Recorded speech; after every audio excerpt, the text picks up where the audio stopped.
Hi everybody, welcome to the Two Saints podcast show today with myself, Mark C, and my co-host, Mark H. Hi Mark, how are you? Yeah, I'm doing well, mate. Bit of a mixed bag this week. We're going to come on to that in a minute. And I hope that all the listeners, hopefully, all Saints fans, but hopefully there's a few just football fans that listen as well. And I hope you're all keeping safe and well and looking after one another. And right. Absolutely right. So just a reminder of the show's email address, which is the Two Saints podcast show at outlook.com. That's anything to do with the show, any questions you want to ask us, any future features you'd like to see, or anything of that nature. Please get in touch with us via that. And the ways to access the podcast coming up right now. Just to remind you all, you can contact us via our email address, the Two Saints podcast show at outlook.com, for questions or items you'd like to hear in future shows. You can listen to the radio show on Fiesta 95 FM in Southampton and via onlineradiobox.com. Also, the Two Saints podcast show is now available via Spotify, SoundCloud, Overcast, Acast, Apple Podcasts, Google Podcasts, Deezer, iHeartRadio, Amazon Music and Podbean, or via our Facebook page, The Two Saints Show, and our YouTube channel, The Two Saints Podcast Show. Right, there we go. So coming up in the first half, we have the Two Saints review of Saints 3, Fulham 1 and Saints nil, Leeds 2, plus Saints Club news. So we'll be back after a very short jingle. It's the Two Marks, C&H, on the Two Saints Show, Fiesta 95 FM. Right, welcome back. So the Two Saints review of Saints 3, Fulham 1 and Saints nil, Leeds 2. So Teller Cameo clinches back-to-back wins for Southampton. Hassan Hootel said it was a deserved win, and Nathan Teller, it's an overwhelming feeling. Absolutely right. I thought it was a really good performance, actually. Second 3-1 on the trot. Very, very well done. Nathan Teller comes off the bench. Absolutely fantastic goal. Meant well to him. You could see how much it meant to him from the grin on his face. Also thought it was quite telling. The first player he ran to was Theo Walcott, which was interesting. And obviously Theo scored the next goal after that. Both took their goals very well. But yeah, Saints quite resoundingly ran out 3-1 winners. Not a bad performance. No, it wasn't, mate. The thing is that I suppose it's kind of the story of the season where you're playing well in the first half. Really, at the end of the day, you're not making your dominance count. I thought that Che Adams' goal was very, very clever goal. He took it on the sort of half volley as well, so it was a good finish. Yeah, I mean, it's a difficult one, Mark, because obviously you go 1-0 up and we're looking the dominant force. I mean, Fulham, to be honest, Fulham were playing, like I said, that was already relegated. You felt like you were playing ghosts on the pitch, if I'm honest, right? And then obviously we'll let Fulham get back into it when Carvalho, I'm assuming that he's Portuguese, but he's obviously come through the Fulham academy system, and he looks a really, really good player. No doubt, I've got no doubts in my mind that he's already destined for a bigger club for sure. But I'm sure he'd be with Fulham for a while for development. But he looked very good.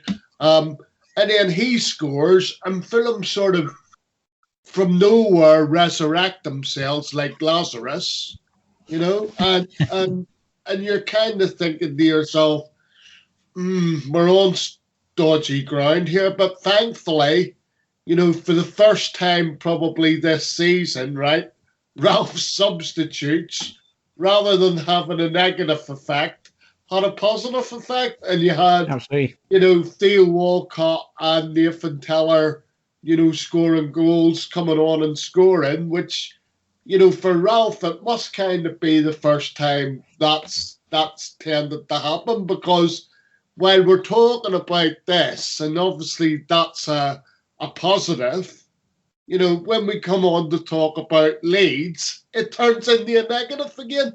So I dare say Ralph can't. I mean, if the supporters were in there at the minute, Ralph can't sort of win, because, I always think that the problem that he has is that, sometimes when he makes the substitutions, he kind of shoots himself in the foot. And then obviously in this example, he doesn't. But all I would say is if you want to see how much a goal means to somebody, just watch Nathan Teller's celebration, when the ball hits the back of the net. And I mean, it made me feel infused watching him, actually watching him celebrate the goal, in the sense that, whether it's because he scored a Premier League goal, but I'd like to think it's the fact that he'd scored his first goal for Saints. Who knows? But the joy that was on his face, it brought joy to my face, and sometimes that can be a hard gig to do, So I was delighted, mate, to be fair. And like you said, I felt that once we sort of scored the second one, because we did, when Fulham equalised, we did let them come back into the game slightly. But I think, once we scored the second, there was only ever going to be one winner, and we went back into being dominant again. So it was a very satisfactory result. 3 points well earned. See, moving on to the Leeds game, we were very hopeful with the Leeds game we were going to get the same sort of result, and it didn't happen, did it? Unfortunately, it's a great game. We were holding Leeds up until they scored the first, which was down to Rickett from one of our centre halves, shock horror, and then we conceded the second, which again is another Rickett. And Alex McCarthy, in all fairness, very lucky not to give a penalty away. Patrick Bamford's honesty, for once, is what actually stopped him from getting a penalty, to be fair. So, yeah, Saints were well beaten as fans returned. Rafa Hasenhüttl, we couldn't find an extra gear. And Walker Peters saying that punished for not taking our chances. Yeah, unfortunately, the fans, some of the fans let the side down by, they haven't been there in over a year, complaining about other fans using their phones in the stadium while the game was on. If they want to pay £40 and not watch the game, that's their problem. If they miss it, don't worry about it too much. Don't give everyone too much of our time. You got to see the game. You enjoyed it. Those that were on their phone missed it. Their problem. They paid 40 quid for the privilege. So if they missed the game, oh well, it's their problem, isn't it? And also, a few minority fans booing when the players took the knee and booing at the end of the game. You've not been there in over a year. A little bit unnecessary, I thought. But, people pay their money. They're entitled to their opinion. But I just thought it was a bit of a poor show. First time that we've managed to get any fans back. And they behave in that manner, unfortunately, some of them. Yeah, I mean, the thing is I think it's a bit of a mixed bag on certain things there, Mark. Yeah. Obviously, the phones thing, unfortunately, that is the modern phenomena. Certainly is. And we aren't the only ones that are blighted with that affliction, to be honest with you. But my feelings on it. I just argue that if you're paying 35 quid or 40 quid for a ticket, I'm sorry, but my eyes are transfixed on the game and nothing else. I don't actually bring a phone to the stadium with me unless I'm having to book a taxi for the way home. That would be the only time that I would probably bring, a mobile phone to the stadium with me. So that shows my commitment, because at the end of the day, honestly, you've been with me, when the match is being played, I'm not interested in anything else other than what's going on in the pitch. But, look, at the end of the day, you pay your money and you make your choice, and that's kind of it. On the other thing, I would say that was kind of, it depends who you speak to that was in the stadium. I mean, I've spoke to a few people about Tuesday night. There's people that said to me that they heard something, I heard booing from the Northern. And then there's people that I know that were in the Northern, and they're saying that they didn't hear anything. So I don't know what to believe. The one thing that I would say, Mark, is right, and the booing after the game might have been for the performance, and unfortunately, you have moronic people that do that. And like you said, you haven't been near a football game for 12 months, so why be in the first place? And the other thing that was brought to my attention was that you might not be aware of was that Nathan Teller, unfortunately, I heard was being booed by a section of fans. But anyway, I'm digressing, and I apologise for that, Nathan, by the way. Not that we were responsible. But just going on to the game, Mark. So, yeah, I mean, again, it was a case of we looked really dominant in the first half, and the second half he decided to make wholesale changes. Yeah. It's a little bit like the Tottenham game where, all he really needed to do was to change, the striker. You try and bring in a like-for-like substitution for Danny Ings, and you touch nothing else in the team. Yeah, exactly that. Right? Exactly that. And the thing is the Leeds game, obviously, Danny Ings is itching to get on, and it really should have been on from the start, because my argument is you got him and Che Adams up front together, right? And you're playing Stuart Armstrong and James Ward-Prowse, who have been a revelation in terms of discovering that we do have an alternative when Romeu isn't in the team. We do have a double act in the centre midfield when he isn't in the team. And we've hit on that. But I mean, Ralph got it wrong for me, because I would have started Danny Ings at the start alongside Che Adams. Because I feel that if those two had been on the pitch, right, together, and obviously Stuart Armstrong, James Ward-Prowse as they were in the midfield, I do feel that we probably would have went in at least a goal up, right? Yeah, I agree with that. And if it was 2 goals up, then Ralph could have said, okay, Danny, I'm taking you off. I'm going to rest you. You got the England international, because Scotland are asking the same thing about Che Adams, because they want him rested as much as possible before the Euros.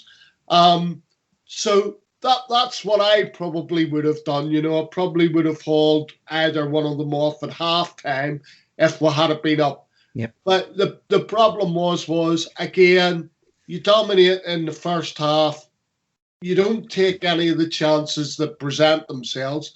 I don't think there was necessarily that many, but there was a few. Yep. Okay? So you don't take those chances, and unfortunately, you make changes. You make changes to the front line, which, okay, Danny Ings wanted to come on, but more importantly, you make changes to the centre of the midfield, and the thing is, before he made those changes, it was still 0-0 in the game. Yep. Right? As soon as he makes those changes, we go 1-0 down. Right? And then you're in a situation where you're chasing the game. Right? There isn't long left. You're trying to get back in the game. And of course, the second goal was the ultimate sort of sucker punch where you're trying to commit players forward and you get caught. Yep. And, I'm going to talk about it now till I'm blue in the face. But unfortunately, when you get caught and people are out of position, i.e. the likes of the Jack Stevenses and the Vestergaards, you know that there's probably only going to be one outcome, because unfortunately they can't get back quick enough. And, this is just a general thing to do with the team. It is becoming self-evident because of the way that we play, and indeed Leeds play, because you look at how fit Leeds are under Bielsa, right? And we've got a similar thing going on at Southampton, right? So, in regards to the future, you're expecting, fit, quick players to be able to cover the ground. That's just a by the by. And unfortunately, even in regards to being centre halves, as I keep saying, spatial awareness, concentration throughout the 90 minutes, being able to cover the ground whenever you're caught, being forward. You do wonder about Vestergaard, and I do wonder about Jack Stephens. Well, the problem is, Mark, with both of them, as soon as they get anywhere near the halfway line or over it, they haven't got a clue what to do with the ball. And then they give it away. Then they're caught out of position. They've got no pace to get back. I mean, if you could have 3 Mohamed Salahs in that lineup, fantastic. Because I tell you what, he's got some pace. He's got some awareness. He's good in the air. I mean, Yannick Vestergaard struggles to even jump at 6'4". He became Yannick the Duck against Liverpool. Hang on, you say that, Mark, but he might be small, but I'd even settle for 3 clones of Kyle Walker across the back 4. Yep. Or Kyle, be a better option. Kyle Walker Peters. It would certainly be a better option than Jack Stephens or Vestergaard, especially when it comes to going forward. They've got no pace at all. I know it's a difficult one, and you don't like being critical, but I keep saying it. I would love to see Salisu start with either a new centre back incumbent or Jan Bednarek, but. Look, the thing is we lost. Did we deserve to lose? On the face of it, probably yes. And thankfully, because other results around us went our way during the week, we're going into Sunday, and it's still all to play for in relation to 12th place. Yep. Because the thing is we get 12th place, and you can say we've had a better than sort of average season, right? We don't win Sunday, and you're sort of sat there thinking, well, we've had an average season. But then on the flip side of that, you look at it and you think to yourself, well, we went to the semi-final of the FA Cup. But I suppose at the end of the day, this season it didn't mean anything because the supporters weren't there. In essence, there were a few there, but, it wasn't like a normal FA Cup semi-final or. Yep, no, I'd agree with that. Yeah, and I think that wraps up both those reviews. So we're going to take a short short jingle break, and when we've done that, we'll be coming back and we're doing Saints Club news. It's Mark C and Mark H. Mark my word, they're here with everything in the Two Saints Show. Right, welcome back, everybody. Saints Club news. Women's report, Saints outdone by top-tier Blues. Yep, Saints 2, Birmingham City 3. Very narrow defeat there for the women. Marianne Spacey-Cow left extremely proud despite Saints Women's FA Cup heartbreak. Stadium improvements underway. Ward-Prowse wins Fans Player of the Season award. No surprise there, the only winner in my opinion. And Walcott set to remain a Saint. So we start with the women's report. Saints outdone by top-tier Blues. Now, Saints went up against a team that are 3 divisions above them, everybody. So 3 tiers above them, and very narrow defeat. But nothing to be ashamed of. Women played fantastic, and they've had an absolutely great cup run. Yeah, no, 100%, man. I mean, the thing to bear in mind is Birmingham are playing in the Women's Super League. So they're playing in the top league in the land. And obviously we play 3 leagues below that. And, as was suggested on the show, for me, I was able to catch some of it, believe it or not, Mark. And I've got to say that, there didn't look that big of a gulf between ourselves and Birmingham City. So that bodes well for our journey to the top table in women's football. Got to mention that it was great to see that Ella Pucci obviously scored, and and really at the end of the day, no, they give a good account of themselves. I know that Birmingham were leading 3-1, and obviously Ella Pucci scored later on to make it 3-2. But it was a keenly contested, a much closer game, probably than you would imagine. So I mean, I was very, very proud, mate. And the thing is like, the girls, stroke women, they deserve all the credit in the world for the performances that they've given during their FA Cup run. And yeah, so it was sad to see the fact that it came to an end. But ironically, the thing is the quarterfinals, semi-finals, and final isn't being played the next season, bizarrely. So, the thing is it's going to be a bit like, I think it's the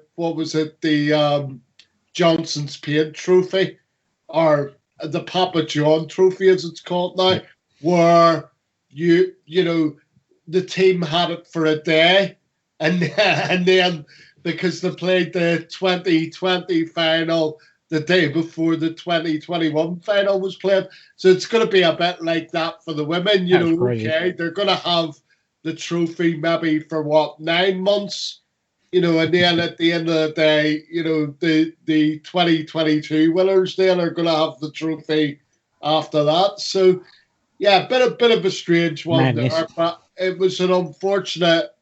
It was unfortunate that they couldn't sort of get themselves, into the quarterfinals. But the girls actually finished the season. I know they haven't quite finished, but we're going to come on to that next month or next week. The girls come away with this season again with a lot of credit. Bear in mind, they were leading their league yet again for probably the third time running or second time running, and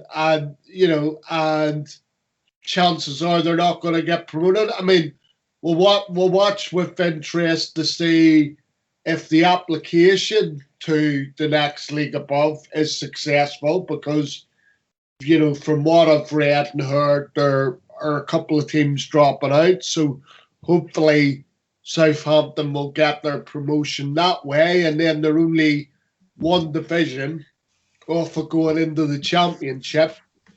I mean, the girls have shown that they have all the capabilities needed to be able to be successful and compete, at the top table. And the most amazing thing about it all, Mark, is these girls all have jobs. Yeah, they've all got jobs. It's not like they're full-time professionals. That's right. That's right. Whereas if you're playing in the Women's Super League, you're a full-time professional. Yep. So that's why it's more power to the Saints women's elbow. Absolutely. Got as far as they've got. And let's be honest, since they've been founded, it's been success after success after success. Yeah. And like we've suggested, quite a few of the first team, the Saints first team, should be going down and checking them out. Absolutely. At the Tottenham Stadium, or the Snow Stadium, as it's called. Well, the thing is, Ralph's been going and watching the youngsters, so I think he should be encouraging the first team to watch the youngsters and go and watch the ladies as well. Yeah, no, exactly. Exactly. So, moving on, stadium improvements are underway. As part of Southampton Football Club's commitment to providing the best possible experience for fans during live matches, the club's carrying out work on a number of stadium improvements. As part of the plans, the club have agreed to begin decommissioning the big screens currently situated above the Northern and Chapel stands. Supporters attending the Leeds match would have noticed that the screen above the Chapel stand was out of action as part of the work. The changes will be complete and ready for the start of the 2021-22 campaign. I would much rather see them expand the stadium rather than improve it, Mark. But that's just me. Expand the stadium, drop the season ticket price, you'll make an absolute fortune. Yeah, I mean, on reflection, you probably need, serious money to do that. But we'll come on to the money situation in a minute.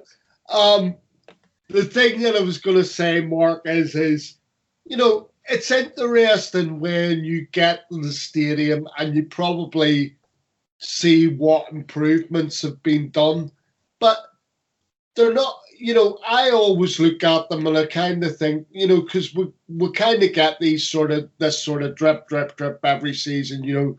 We're going to be putting up new signage and new neon lights or whatever it would be.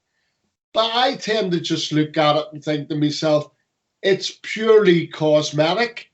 And the reason why I say that is you might take an interest the first time that you're back at the stadium and you think, oh, that's new. That's the kind of reaction you have. You think, that's new. But after that, everything's kind of taken for granted. So it's not, it's not like they're going to make changes and it's going to have a profound effect on you. And, exactly. and that's where the difference is between sort of, if there was an extension to the stadium, right? And these cosmetic things, because at the end of the day, do these cosmetic things make a real difference? I don't really think so. No, I don't think it does, to be fair. I think people are far more concerned about the price of season tickets and everything like that.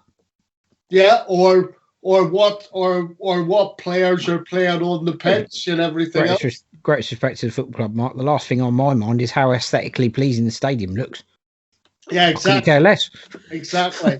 And I did think about this, but I tend to just think initially you acknowledge the fact that that's changed or that's new or whatever, but over and above that's kind of it, But anyway. Yeah, absolutely. Yeah, it's just as I said, my take on it's very simple. I'd just rather see the players performing well on the pitch, decent team, and some nice cheap season tickets. Don't want much, do I? Anyway, no. James Ward-Prowse wins the Fans Player of the Season award. No argument for me, Mark. Top one out of all of them. To be fair, I think he was the only player really who's ever going to win it for me. Yeah, I mean, it's nice to. What I will say is, it's nice to see that ourselves and the Saints fan base are as one on this one. I've kept this back because obviously I was going to mention it in the review of the Leeds game, but just a little stat for you people out there. James Ward-Prowse on Tuesday night played his 94th consecutive game for Southampton Football Club. 94. Now, bear in mind, I know that there's people that have gone longer. I think Gareth Barry's gone longer, at when he was playing for Aston Villa, for example, and I think he did an unbroken run, okay? And basically, but when you look at James Ward-Prowse and you look at everything that's happened during the season, right?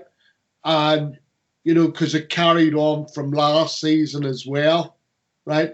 And you look at everything that's happened this season, everything that happened last season, right? And he's been the model of consistency. The fact that he doesn't get injured is amazing. And I just think it's an incredible stat. 94 games in a row he's played for Saints, And I think the thing is as well is, really at the end of the day, could you have picked anyone else for that award this season? I don't think so. I mean, no. The thing is you can talk about Danny Ings' goals, but the fact that, again, we've got this sort of a little bit of a stop-start thing going on with him because obviously he's getting nickel and injury, so then he's missing games, and then he's coming back and he's back scoring again, and then we'll have another nickel, So really, at the end of the day, for me, it was probably, you would have probably thought Prowse. I think, Stuart Armstrong probably would have been in the top three somewhere as well. But no, it was richly deserved, mate. Richly deserved. Yeah, 100%. So moving on to the next story, which I know Mark's going to lose it. So Theo Walcott is to remain a Saint after signing a 2-year deal. Yeah, I struggle to believe for one moment that there wasn't a better option out there for somebody younger. And for me, there's no room in football for sentiment. I actually think Theo did a lot more for Saints when he was 16, 17 than he's doing right now on loan. or has done while he's been on loan. So for me, it's almost as silly a deal as giving Shane Long 2 years and sending him out on loan. Doesn't make any sense to me. Has the club got money? Well, if they can afford Theo Walcott for 2 years, Mark, they've got money. Thanks for taking the ball off me there, right? So anyway, you can have it back now. Yeah, that was a slide tackle. I was just about to step in there, and then you changed tack. Anyway, so here's where I am, people. Okay, so if the club ever say to me ever again that there's not a lot of money at the football club, I'm going to tell you something.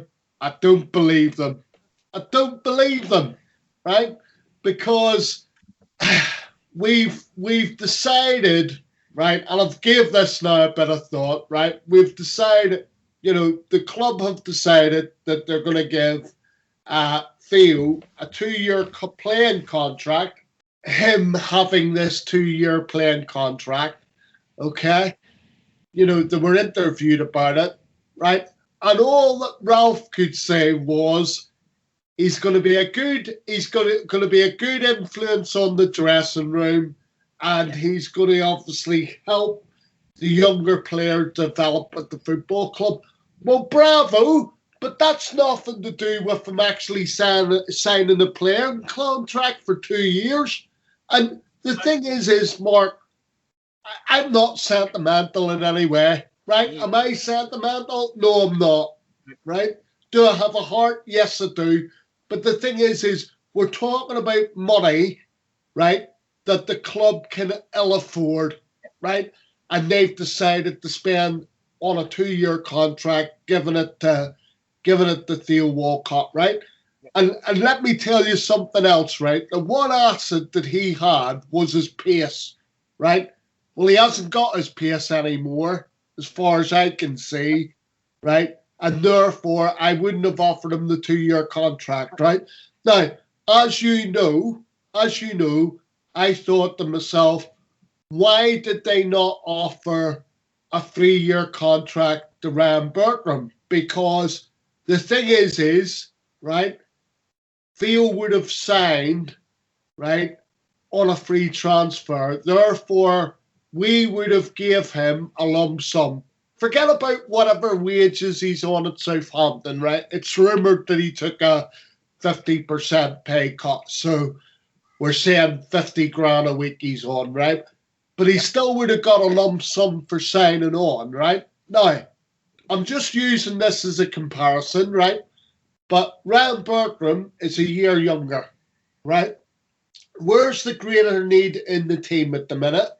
Okay, right? Ryan Bertram said, right, that he wanted a 3-year contract. We're led to believe the club offered 2 years, right?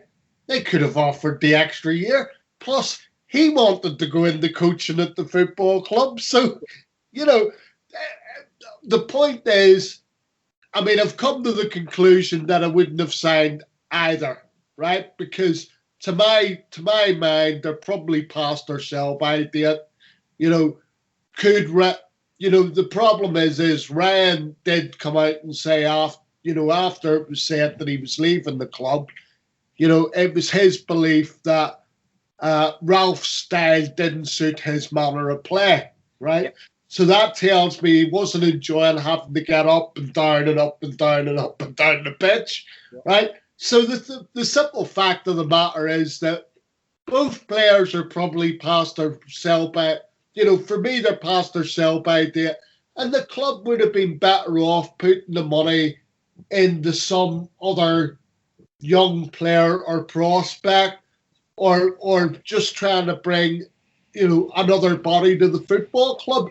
But yet again, the thing is I'm really happy for all those fans that read the Mills and Blooms novels, and I'm really happy that they're all delighted. All these fans that say, well, it's only right he finishes his career at Southampton.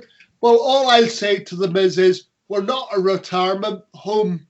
At the end of the day, for to come to Southampton, you have to be bringing a lot to the table for me. I'll go as far as saying this with Theo Walcott, okay? Saw Theo when he was a youngster, I thought he was fantastic, okay?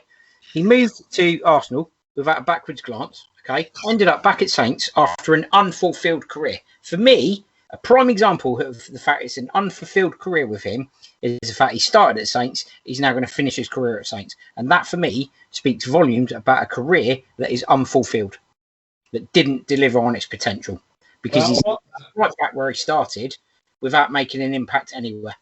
Well, all I would say is the last club he was at Everton, I mean, because the news obviously came that he was given a free transfer and he'd signed on at Arsenal, there were a couple of ex-Everton players who basically had their say on his time at Everton.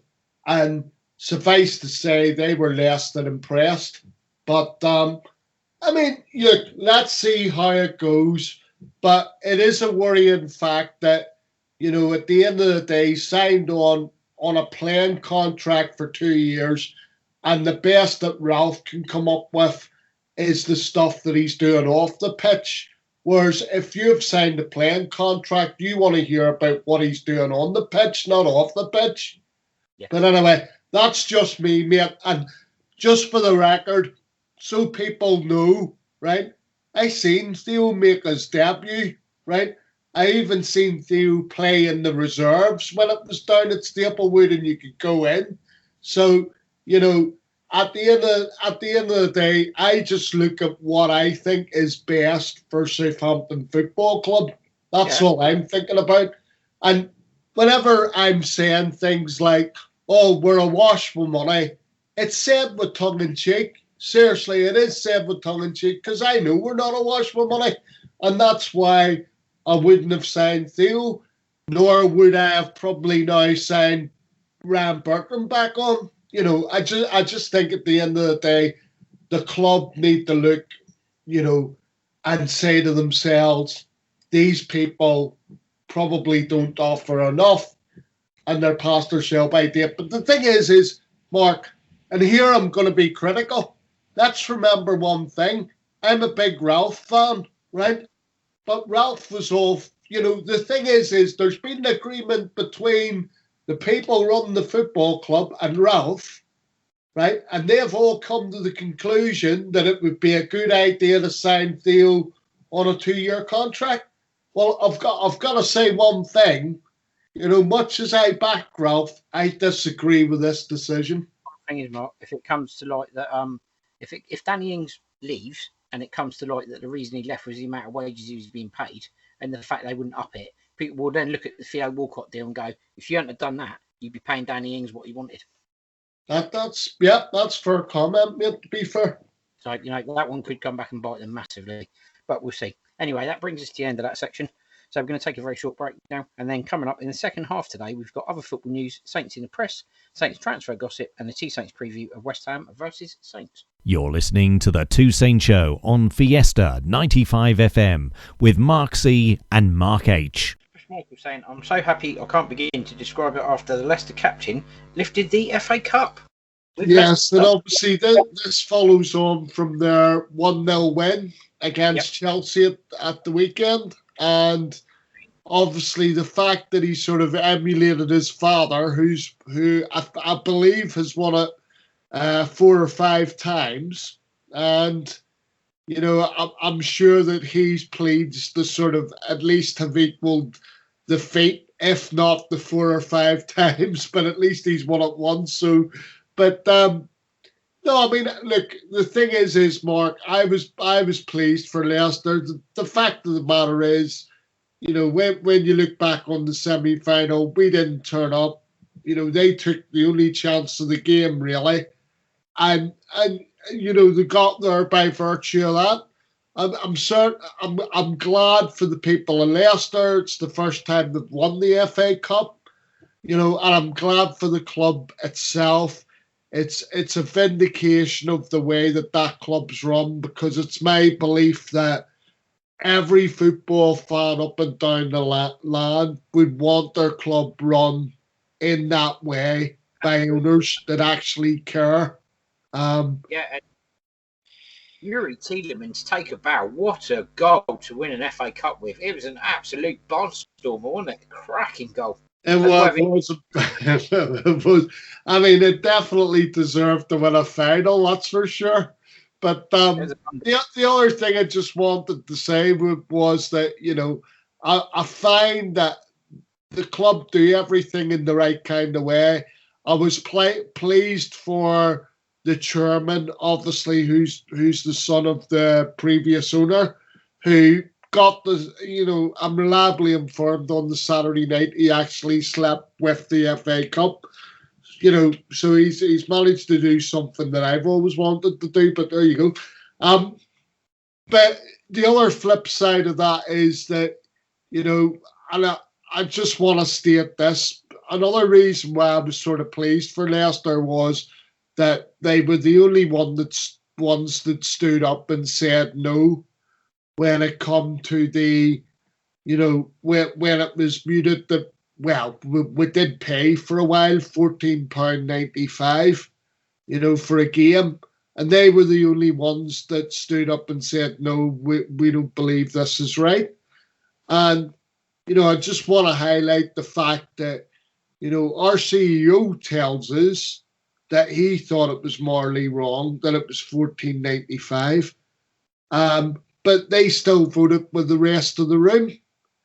And the thing is like, you know, I would want someone who's running my football club that has the interest of the supporters, you know, and knows morally what the right thing is to do. Because it's no good coming out after a vote and then turning around and saying, well, of course we were against it, but our vote wouldn't have counted because everyone else in the room voted yes. And that's how it was. That was how he tried to vindicate it. And you're sat there and you're thinking to yourself, that's irrelevant. The fans would have known that you would have voted against, and we would have, you know, if that was me, I would have turned around and I would have applauded my football club. But then to come out and say it after the event, well, of course, our vote wouldn't have counted, but we would have voted against it if there was more people against it. You're thinking, that's rubbish. But anyway, congratulations to Leicester. And, you know, I hope, because the way their club's run, that they go on to have even more success, to be honest with you. Absolutely right. So moving on to the next story. Man City's owner, Sheikh Mansour, is to pay the travel costs of fans attending the Champions League final. Yeah. I know it's a bit of a mixed bag, Mark, right? But and even that's been thrown into doubt now, because there's even doubts about being able to travel to Portugal now. And it shows the inflexibility of UEFA, in the sense that I think the decision's being made that it's going to be played there irrespectively. So that's going to be interesting. But just on that point, the one thing I would say is you know, irrespective of the ins and outs of it, I do think it's a good gesture, because at least they're saying, look, we'll pay for your travel over there and the travel back, right? And you're only having to pay for your own personal expenses and probably your hotel. And I think that's kind of fair enough. But I'm coming round to the way you're thinking, that even though I said what I said before about it being a European competition, and part of going to a final is the travel aspect because it's in Europe. But I kind of come around to your way of thinking, where I'm just sort of thinking, for the safety of everybody concerned, it would have been better if it had been played in this country, and if not at Wembley, because obviously Wembley now, you know, you've got the playoff finals, you've got the Euros coming up. So if not Wembley, then, you know, why not play it at Old Trafford, Arsenal's ground, Tottenham's ground, wherever, but play it in England, you know? Well, failing that, play it where you used to play the FA Cup semi-finals. Nothing wrong with Villa Park. Yeah, no, very much so. So moving on to the next story. Man United's Fred racially abused online, and Cantona and Keane inducted to the Hall of Fame. Although I'd argue Roy Keane probably shouldn't be there based on his disciplinary record. Right, so I'm not going to say anything on Fred being racially abused because I think the listeners know my views by now. But as I've said, every week that it happens, we will record it on the show. So that goes without saying. So the I'm laughing, right, because these two have been inducted, right, and there's a list of what is it, 23 or 32, something like that. Okay, and there's two. I think there was something like 6 being picked this week, right? I've seen who the next 2 are. And I'm sat there thinking to myself, I looked at those 2, okay? And in terms of impact, now, yes, Eric was a bit like Matt Latiz in that he played in the Football League as well as the Premiership, yeah? And obviously so did Roy, to be fair. But I thought,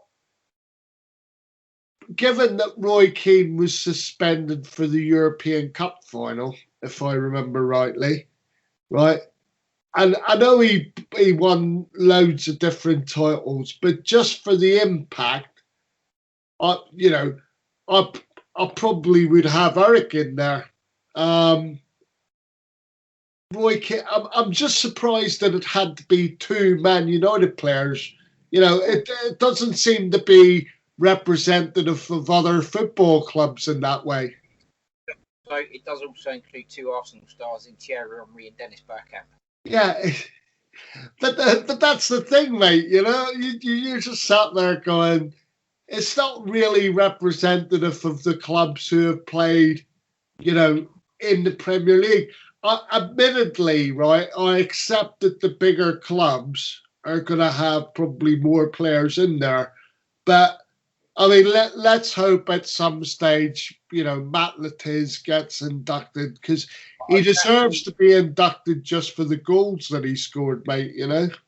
We reveal that the full 23-man shortlist at the moment, as it stands, is Tony Adams, David Beckham, Dennis Bergkamp, Phil Campbell, Eric Cantona, Andrew Cole, Ashley Cole, Didier Drogba, Les Ferdinand, Rio Ferdinand, Robbie Fowler, Steven Gerrard, Roy Keane, Frank Lampard, Matt Letizia, Michael Owen, Peter Schmeichel, Paul Scholes, John Terry, Robin Van Persie, Nemanja Vidic, Patrick Vieira, and Ian Wright. That's the full 23-man shortlist as it stands at the moment. Well, I mean, don't get me wrong. Hearing those names, it is a tough call. But surely Matt's got to get inducted at some point there without any shadow of a doubt, you know?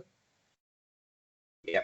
Well, they've been selected from a 23-man shortlist, so that's based on combined votes from the public and a Premier League panel. So I don't know that myself at the moment, I've got to be honest, Mark. It would be a travesty if Matt's not in there, I've got to be honest. Yeah. Anyway, move on from there. Premier League TV have agreed a rollover deal for TV. So the Premier League have agreed a rollover deal. So basically, the current TV deal just rolls over to next season. So no change. Yeah. Just the footnote to people, and it's a very quick one, Mark, right? Obviously, with the new TV deal, this includes 8 or 8:15 kickoffs on a Saturday. So that, you know, that's one thing that we're not going to lose from the pandemic, right? And I think I said previously that when those kickoff times are happening, you know, I won't be going to the game because fair enough if it's away, because obviously I get on the coach and I come home. But if it's a home game, I won't be going because it's too much hassle to try and get a taxi at that time of night. Certainly is. So moving on to the Championship, Alonso's proposed derby takeover is off. This deal's been on and off like a kettle, Mark, hasn't it? Yeah, I mean, look, Derby's a basket case of the club. I mean, Mel Morris has been trying to sell this club for around the last 3 years, right? And finally, it looked like the bidders that have been interested for the last 2 years were going to obviously by the football club. Then that fell through. Then this new one materialised, and no less than 3 weeks later, now he's not buying the football club. And Derby don't sort themselves out. I mean, they could be playing League One football next season if they don't get a power in, or if Mel Morris doesn't show enough interest on the playing side of things. You know, I just think you know the coaches concerned are Leroy Rossinior's son's there, Liam Rossinior. He's a coach. I think Shay Given's a coach there. And also you've got Wayne Rooney as the manager. And I just think unless, you know, things turn around fairly quickly there and they do find an owner, I think they're going to be maybe struggling against relegation next season. Definitely. So moving on, FIFA 21 have added ex-QPR youngster Kean Prince to the game to mark the 15th anniversary of his passing, Mark. Yeah, so this lad, he actually has the Academy at QPR, or the training base, I think it is, named after him. He was a hot prospect at the time, Mark, and I think I've said previously that he died during the week, and the game on the Saturday was at home to Southampton. And I think I'm right in saying that we went to the game. Funnily enough, we won it. I can't remember the score, but he was on the front cover. It was like a black and white cover. Yeah. And he was on the front cover of the programme.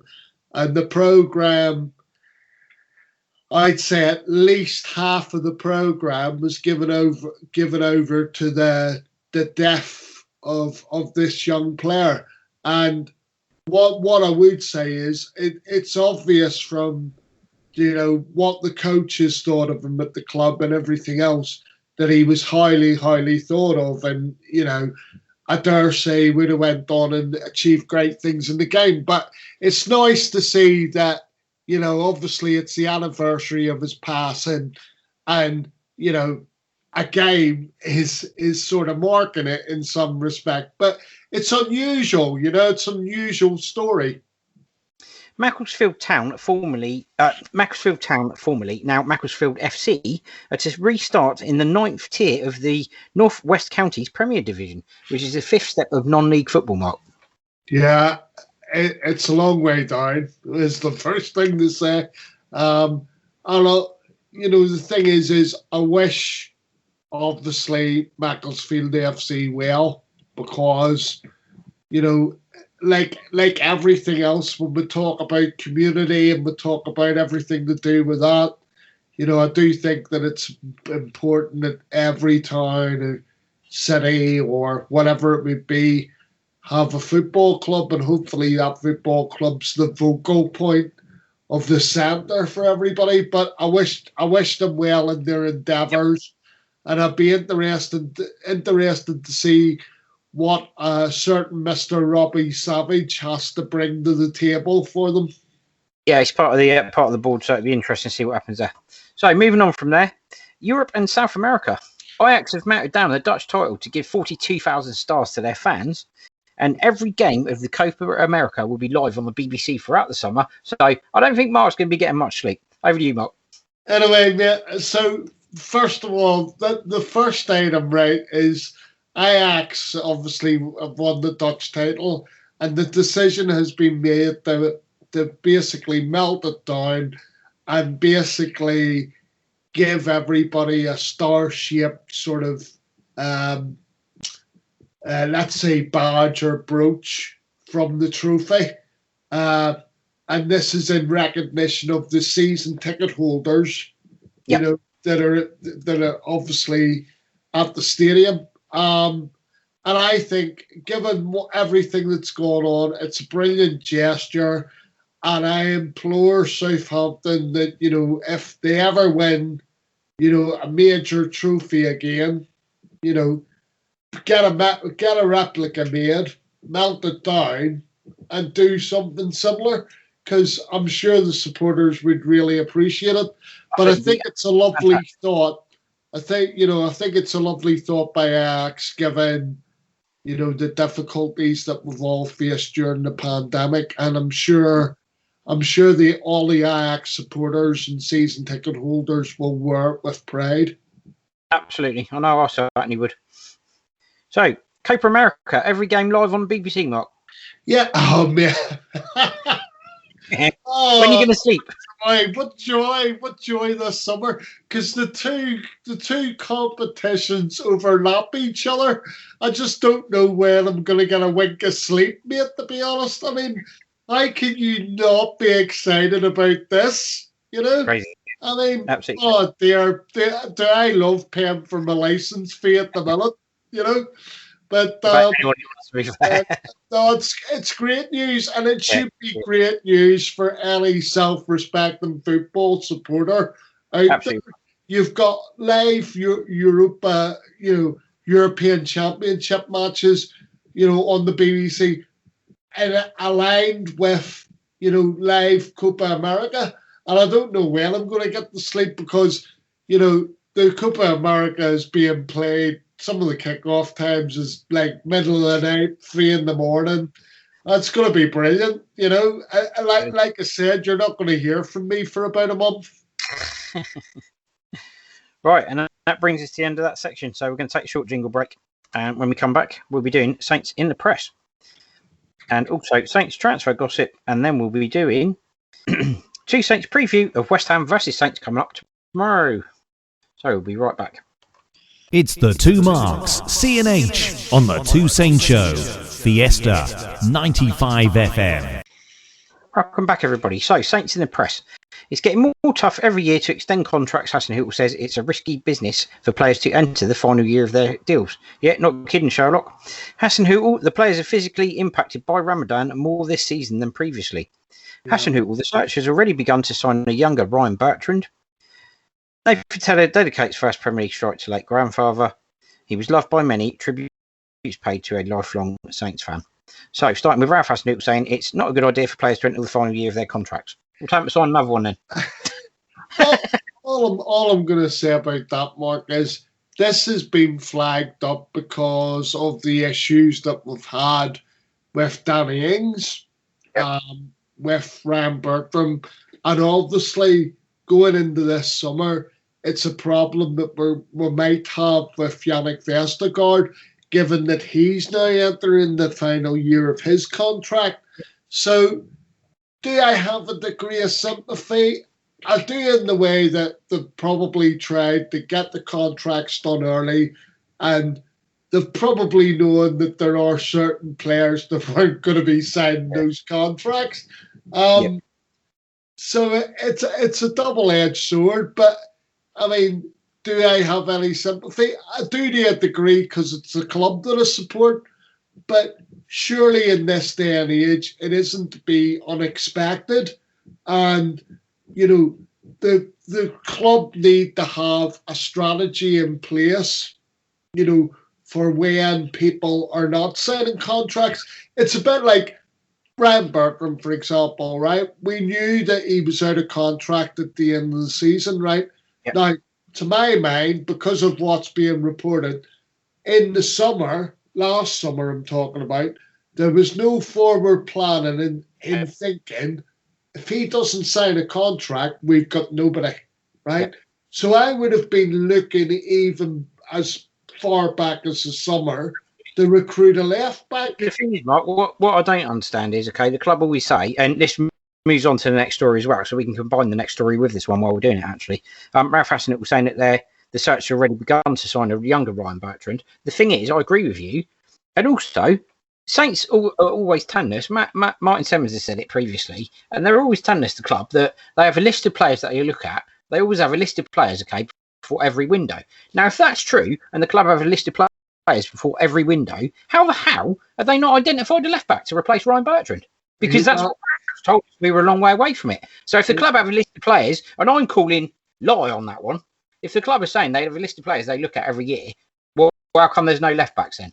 Sorry, I'm calling the club out on that one. That's a lie. Yeah, I know.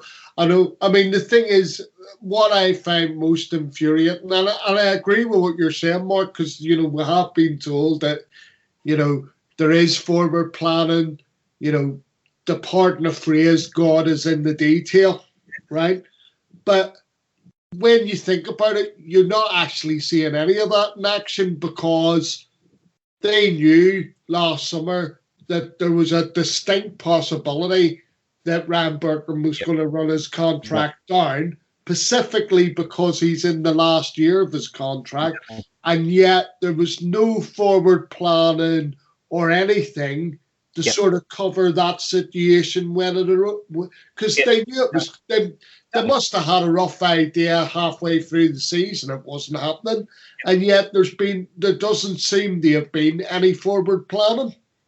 Well, the thing is, if their forward planning was to bring Brandon Williams in, that backfired spectacularly, Mark. And I don't call that forward planning. Getting players in on loan isn't forward planning. So anyway, moving on. Nathan Tedder obviously scored his first Premier League goal and dedicated to his late grandfather, which is very, very good. It meant well to him, and you could see it did. This is the story that obviously, like I said, it was great to see the joy on his face whenever he did score. And, let's hope that it's joy, not just because he scored in the Premier League, but joy for the fact that he scored for Saints and he's going to have a long and illustrious career with us. But what I was going to say, Mark, was, so this ties into his grandfather who died roughly around 2 weeks ago. And obviously he's dedicated, when he was asked, was there anybody you'd like to dedicate your first goal to? And he obviously said, my grandfather who died 2 weeks ago. So, it's a nice touch, but yeah. And hopefully, as I say, Mr. Tedder has a very fruitful and illustrious career with us. Absolutely. So, moving on from there. Tributes have been paid to a lifelong Saints supporter and founder of the Southampton fan club, who has sadly passed away at the age of 64. David Parkin from Millbrook was known by many as a massive Saints fan and was one of the founding members of the Southampton fan club in the 1970s. As well as his boyhood club, he was also a huge England supporter and travelled all over the world to follow the two teams. But for the past 7 years, David, a security officer, had been battling cancer. He was diagnosed with myeloma in 2013. Last month, he'd gone to Southampton General Hospital to prepare for an operation when he sadly suffered a fatal stroke. Now tributes have been paid by his friends and family, as well as people on social media who'd met him during his travels across the world. Many said they remembered him sitting at the back of coaches, playing music and telling stories. His older sister said, he was a complex character. He didn't always get on with people, but his heart was in the right place and he was loved by many. He was happiest after the match with a pint in his hand, telling stories to a captive audience and playing music. He did a lot of jobs all to fund his travels, but his one and only love, football and rugby. Although never married, he was known by his friends as a real conversation maker. One friend went to visit said he'd always talk to people around him even if they didn't know him. He had amazing stories of games he'd been to all over the world with England and Saints. When he was telling all these stories, you wish you'd got a pen and paper. I'm very sad that he's passed. He was very popular. David's funeral is taking place next week at Southampton Crematorium, and all who are attending are being asked to wear red and white or Saint strip, which was one of David's wishes before he passed away. Also, his wake is being held at the Saints pub in Millbrook, and his family are asking for donations to Teenage Cancer Trust and Macmillan Cancer Support, his favourite charities.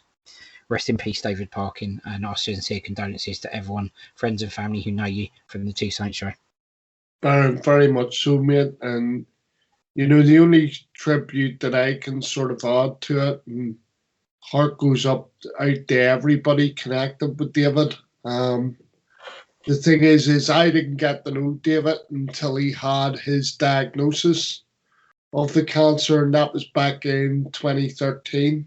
And, had many a long chat with him on Facebook about different things, and obviously his love of Saints shone through. He was also an avid supporter of Northampton Rugby Club, who oddly enough are also called Saints. And yeah, I mean, it's just, it's very sad. We had a great difficulty coming to terms with it. We've also lost another Saints stalwart in Bob McMurray. And I mean, he only died last week. Sadly, Bob again, he had a form of cancer. And unfortunately, when it was diagnosed, it was very, very brief, in terms of his passing. So, my thoughts go out to David's family, and my thoughts go out to everybody connected with Bob McMurray as well. It's just a really sad time. I mean, just to say about Bob McMurray, I mean, he used to travel on the coach with us, and even when he wasn't on the coach and he travelled up independently on the train or whatever, he always used to,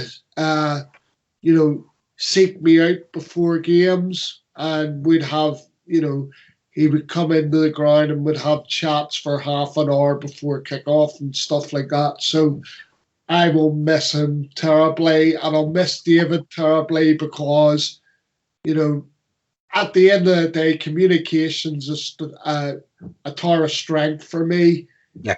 And that's two people, obviously, that, I communicate it with.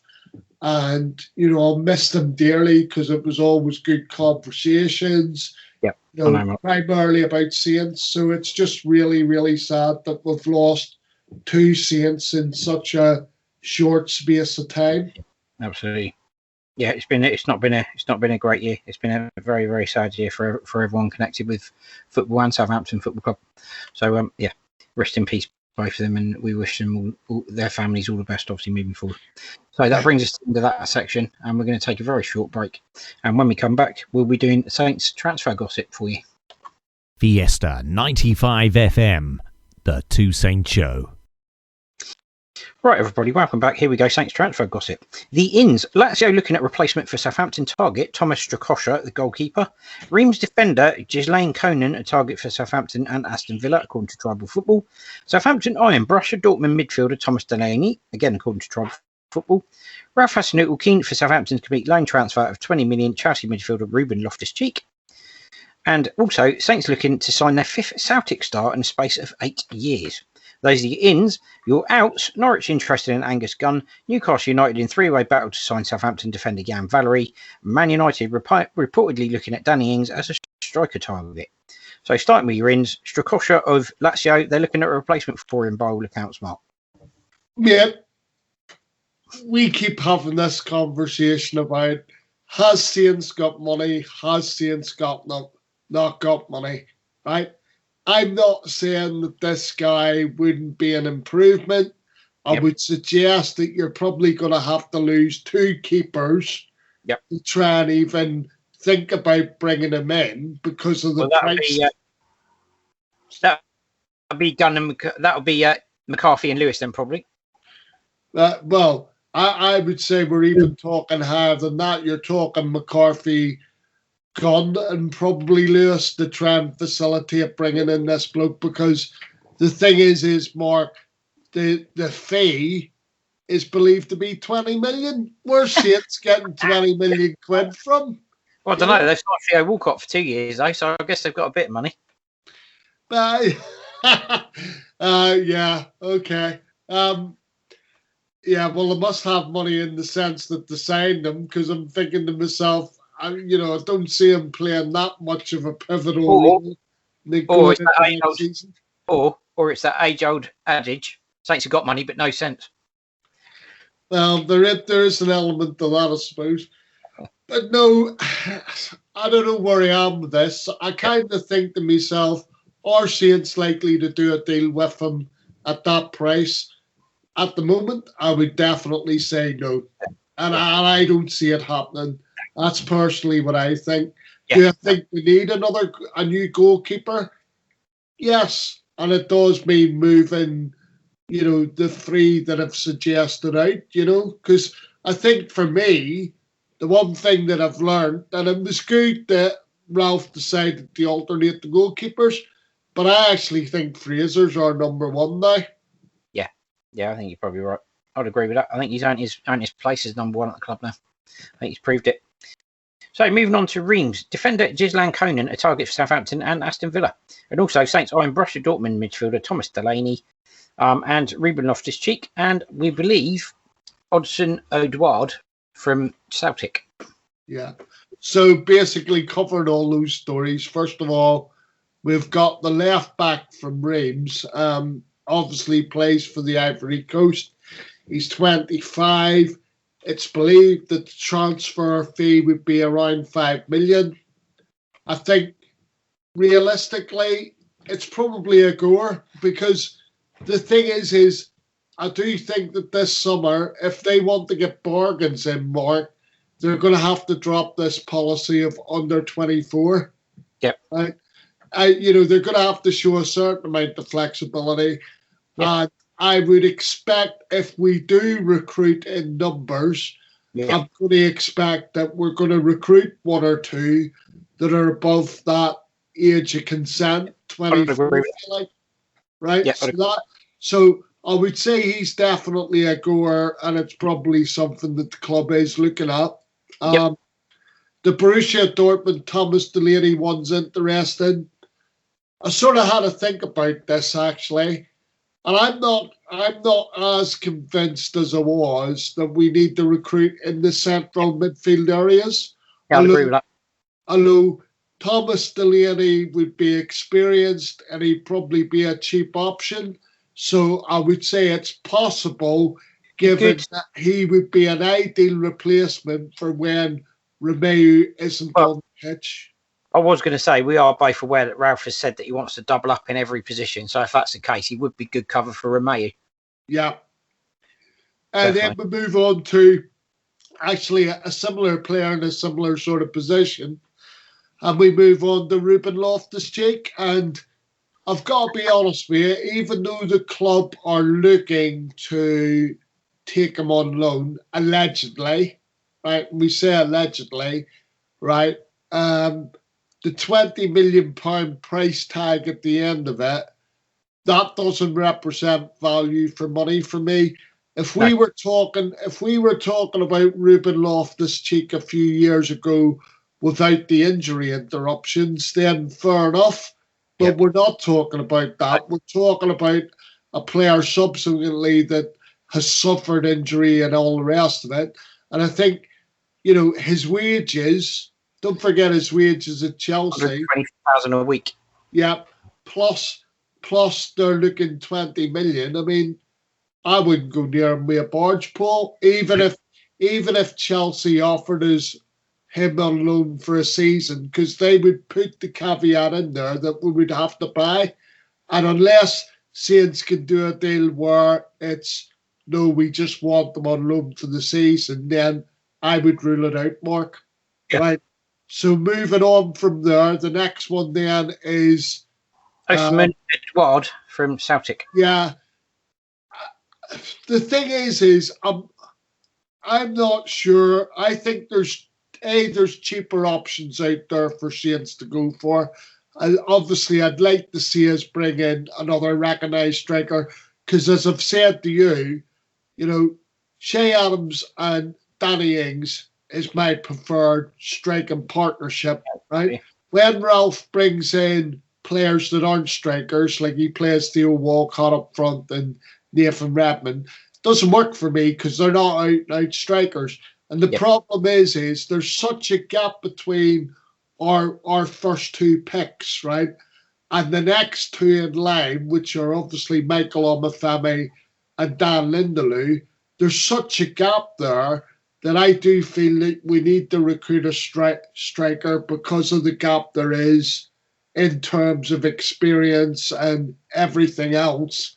The fact is Omafemi and Dan Lindelöf aren't all of a sudden going to be scoring you goals every week, And I think, the other thing to point out is, I know Che Adams probably isn't prolific, but 9 goals as your secondary striker, and that's 9 Premier League goals. It's not that bad of a return, because you're always looking for your secondary striker to sort of hit 10 in a season.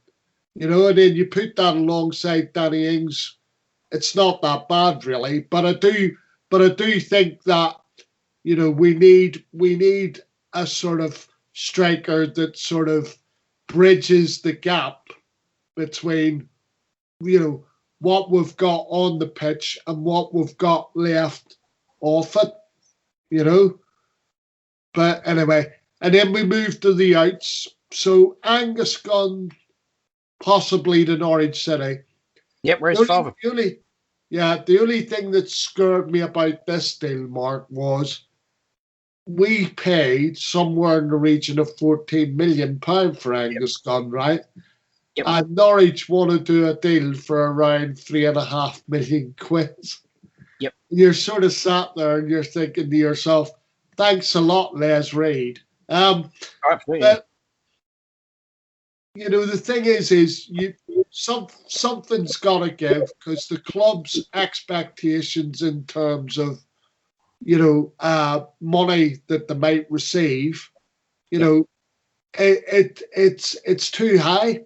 It's probably too high, because the thing is what we don't tend to do is take into consideration that during their time at Saints, their career has hit a slump, and that's why we're looking to sell. Yeah. And with all the greatest respect, how much can we expect to get on the open market for Angus Gunn, given that he hasn't kicked the ball in anger for Saints since that debacle against Leicester? In all fairness, Mark, if it's much farther north of £4 million, I'd be quite surprised, to be fair. Yeah, no, I agree, mate, but whether it happens or not, I don't really know. The next story is much more interesting, and I think has got legs, and it is a possibility. And the reason why I say it is because he's still a player, and if he became available and Saints made the decision for him to become available for permanent transfer, I do believe there'd be takers, because I've said it before and I'll say it again.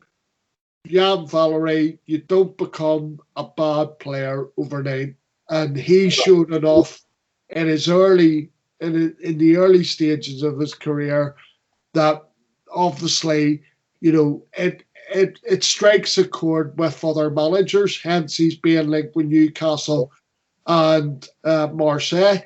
And I kind of agree with what you'd said on our radio show equivalent when you said basically he'd be better suited to go back to France and Marseille. Little bit of a basket case of a club, I have to say. So he might be walking into a bit of a standstorm when he goes there, but at least he'd be home, and he'd probably be able to rebuild his career. I think the problem for Jan is that he won't be able to rebuild his career here. That's the thing, Mark. Yep. Well, and it's a three-way battle. It's Newcastle, Olympique Marseille, and Borussia Mönchengladbach. Yeah, I mean, there is a chance, I suppose, that he could go to Germany, but it would make greater sense for him to go back to probably France, I don't think necessarily going to Newcastle would be the greatest thing in the world for him. No. So moving on to the last story, Man United reportedly looking at Danny Ings as a striker target. They've apparently inquired about his availability. Well, I've inquired at my local kebab shop to take salad off my kebab. It doesn't always happen, though. I like the analogy. What I would say, thanks for throwing me. I was cute to go there, and you killed it. But anyway, what I would say from my point of view would be, it's a concern, Mark. It's a concern. You can't say it isn't a concern. I know they've signed Edison Cavani. I know that they've got Mason Greenwood. I know they've got Marcus Rashford, and they've got Anthony Martial. It would appear that United are looking to sell Martial. And what worries me is Danny Ings is a cheap attacking alternative, given that he is coming into his final year. Here's one for you. I'll throw this one out there to you. Let's go for a swap deal then. They want Danny Ings. We'll take Anthony Martial. I don't think he would. I don't think he would score anywhere near the same amount of goals as Danny Ings. It'd still be an option. I'm not saying that he's not a talented footballer, but I just don't think he would score the same volume of goals. That was cheap, Mark. But having said that, Mark, this is where the worry is, that if they've made the inquiry and they know that he's a cheap alternative, to maybe bidding ridiculous money for Harry Kane. Yeah. And Harry Kane, it would seem, has his heart on going to Manchester City, from what I've read. So, of course, they're going to look at him.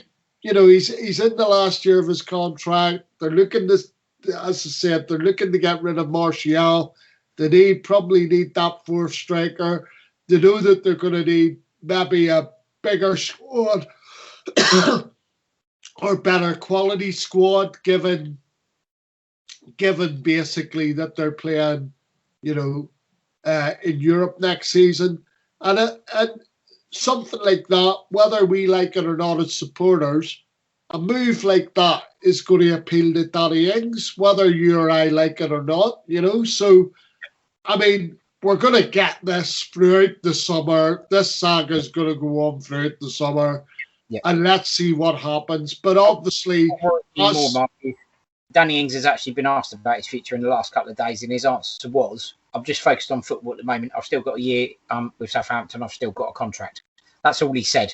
It's pretty non-committal for me, and that's a goodbye quote if ever I've had one. Well, all I would say is obviously, as supporters of Southampton Football Club, we hope that Danny signs the contract. I mean, more than ever, I'm hoping that Danny signs the contract, because I really worry for us if he's sold in the summer and the replacement isn't, well, the thing is, running and scoring the goals that he wants for the football club. Ralph and Martin Simmons have both said that they're confident he's going to stay. Now, that doesn't mean he's going to sign a new deal. No. That simply means he's going to see out his existing contract. So, it doesn't mean he's going to sign a deal just because the CEO and the manager have said we're confident he's going to stay. Well, that doesn't mean he's going to sign a new deal either. No, I mean, even if through conversations they're confident that he's going to sign, I mean, the problem is when a player gets into the last year of a contract, he more or less, he has all the aces in the pack, right? The club hold none, apart from the fact that they can decide, you know what, we're not getting anywhere, we're going to stick him up for sale. Obviously, the club's reluctant to do that, right? In this instance, we are, because normally players in the last year of the contract, we're willing to accept any sort of bids that are coming in, right? In this scenario, because Danny Ings is so important to the team, and they don't want to lose him, it's a different case scenario.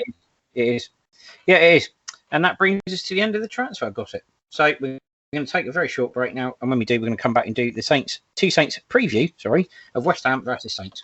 You're listening to the Two Saint Show on Fiesta 95 FM with Mark C and Mark H.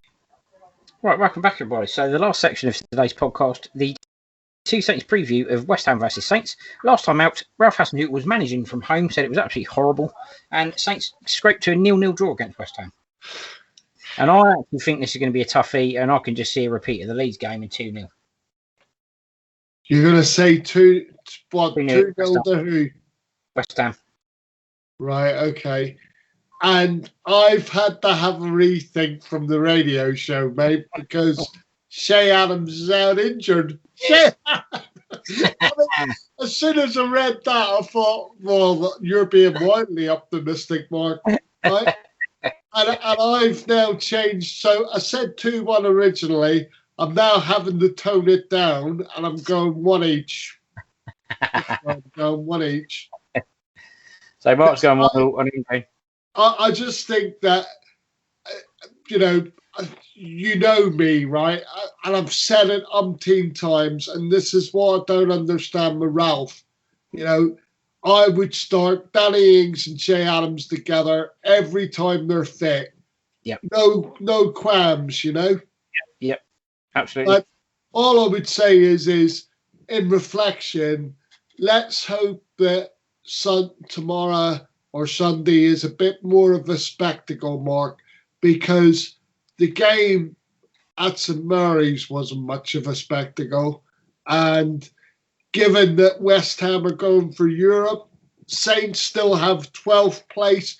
I'm going to talk this up, mate. I don't care. I know it's the last game of the season and everybody's got fatigue. But we've got 12th place to aim for. And that's only a place off where we finished last season.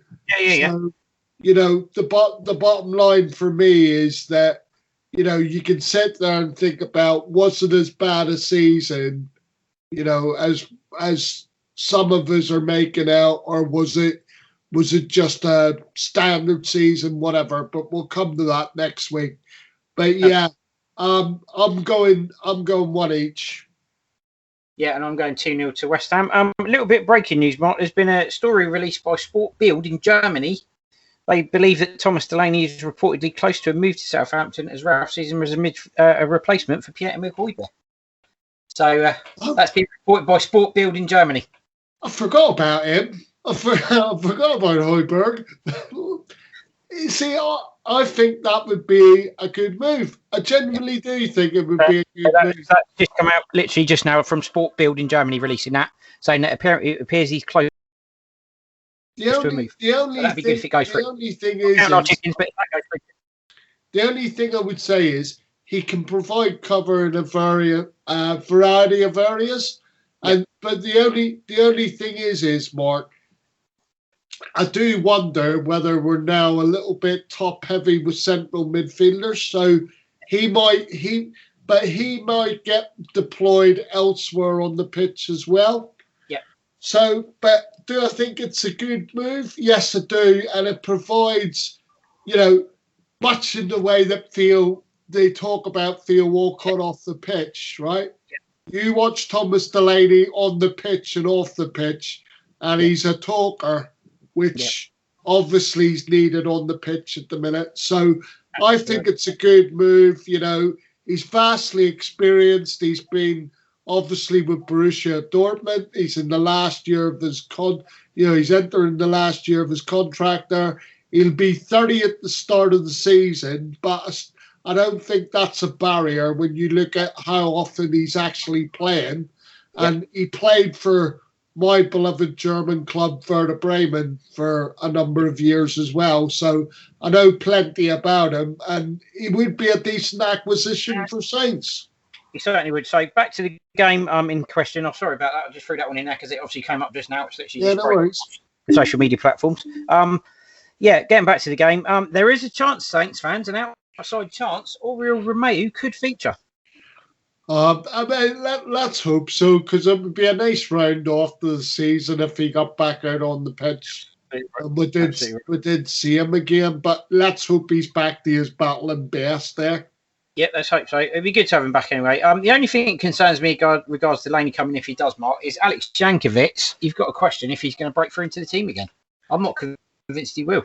No, the thing is I'll get a feeling that because of what you just said as well, and I say that the central midfield's now becoming a little bit congested because you have Stuart Armstrong there now as an option as well when he's not playing, further forward on the right. So maybe the club might actually give him his wish and whack him up for sale or just let him leave. I mean, the thing is, Mark, even though there's been impressive performances from him throughout, during the season, namely for Switzerland, not necessarily for Saints. Yeah. Now, you've got to be honest and say the amount of times he gets sent off in under-23 games this season would suggest he's a little bit of a liability in that, if you looked at how often he got sent off, it looks like 1 in 5 or 1 in every 4 games. And you're sat there going, you can't afford that sort of, disciplinary record in the Premier League. So, 2-0 to West Ham for me. Mark's going 1 each. Thanks for joining us on today's Two Saints podcast show with myself, Mark C. It's goodbye from me. And it's goodbye from me. Appreciate everybody taking the time to listen, and I hope you're all taking care of one another out there. And be kind, people. Be kind. Yeah, absolutely right. And all that's left for me to say is please join us again next week when the two Saints go marching in again. And just a reminder before we go, these are the ways to access our podcast. Just to remind you all, you can contact us via our email address, the Two Saints Podcast Show at outlook.com, for questions or items you'd like to hear in future shows. You can listen to the radio show on Fiesta 95 FM in Southampton and via onlineradiobox.com. Also, the Two Saints Podcast Show is now available via Spotify, SoundCloud, Overcast, Acast, Apple Podcasts, Google Podcasts, Deezer, iHeartRadio, Amazon Music and Podbean, or via our Facebook page, The Two Saints Show, and our YouTube channel, The Two Saints Podcast Show. There you go. And the email address is the Two Saints Podcast Show at outlook.com. So, bye for now. Bye.